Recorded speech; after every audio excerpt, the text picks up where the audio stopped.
Kannur railway സ്റ്റേഷന്റെ ദുരവസ്ഥ പാർലമെന്റിൽ ഉയർത്തി ഡോക്ടർ വി ശിവദാസൻ. അടിസ്ഥാന സൗകര്യം പോലുമില്ലാതെ വീർപ്പുമുട്ടുകയാണ് കണ്ണൂർ. രാത്രിയിൽ ട്രെയിൻ സൗകര്യവുമില്ല. ഇതിന് അടിയന്തര പരിഹാരം കാണണമെന്ന് MP ആവശ്യപ്പെട്ടു.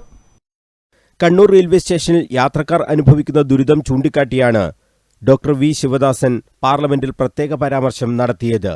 മതിയായ ട്രാക്കുകൾ ഇല്ലാത്തതിനാൽ ട്രെയിനുകൾ മണിക്കൂറുകളോളം വിവിധ സ്റ്റേഷനുകൾ നിർത്തിയിടുന്ന അവസ്ഥയുണ്ട്. കണ്ണൂർ റെയിൽവേ സ്റ്റേഷനിൽ നിന്നും മംഗലാപുരം തിരുവനന്തപുരം ഭാഗത്തേക്ക് ട്രെയിൻ സർവീസുകളുടെ എണ്ണം അപര്യാപ്തമാണ്. രാത്രി 9 മണി കഴിഞ്ഞാൽ പുലർച്ചെ വരെ യാത്ര ചെയ്യാൻ പാസഞ്ചർ ട്രെയിനുകൾ ഇല്ലാത്ത സ്ഥിതിയുണ്ട്. തലസ്ഥാനത്തേക്കും മംഗലാപുരത്തേക്കും എത്തേണ്ട യാത്രക്കാർക്ക് വലിയ ദുരിതമാണ് ഇതുണ്ടാക്കുന്നത്. അടിസ്ഥാന സൗകര്യങ്ങളില്ലാതെ വീർപ്പുമുട്ടുകയാണ് റെയിൽവേ സ്റ്റേഷൻ. ലിഫ്റ്റുകൾ പ്രവർത്തിക്കാത്തതും പ്ലാറ്റ്ഫോമുകളിൽ ആവശ്യത്തിന് ടോയ്ലറ്റുകൾ ഇല്ലാത്തതും സ്ത്രീകൾ അടക്കമുള്ളവർക്ക് വലിയ പ്രയാസമാണ് ഉണ്ടാക്കുന്നത്.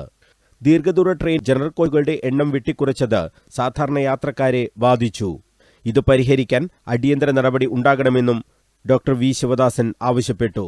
റെയിൽവേക്ക് ഏറ്റവും കൂടുതൽ വരുമാനം ലഭിക്കുന്ന സംസ്ഥാനവും ജില്ലയായിട്ടും കൂടി അവഗണന തുടരുകയാണ്.